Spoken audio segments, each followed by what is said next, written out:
Областният информационен център стартира във Враца националната кампания „Детективи на информационни проекти“. Инициативата е насочена към учениците от 9-те, 10-те и 11-те класове, като целта е те да научат повече за проектите, реализирани с европейски средства.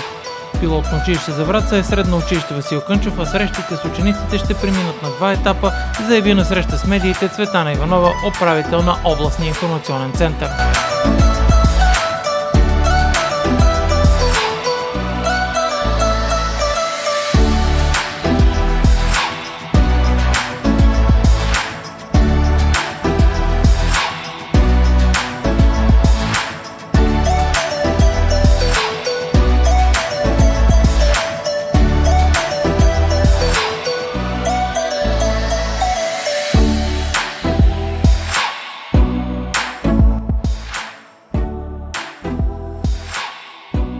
Фотоизложба, представяща обновената пешеходна зона на Враца, беше открита днес в средно училище Васил Кънчев.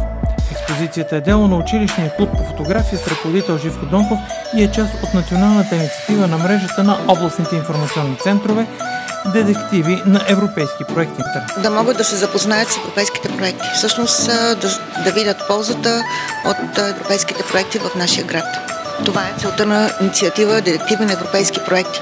И когато се спряхме на училище Кънчев и на клуба по фотография, идеята така се роди, децата самите от клуба да направят снимки, която да представим като изложба. Какво научиха те? Те научиха специално, когато имахме среща с тях, разгледахме доста проекти в ИСУН. Всъщност научиха какво е ИСУН, къде да търсят информация за проекти и избрахме този за пешеходната зона.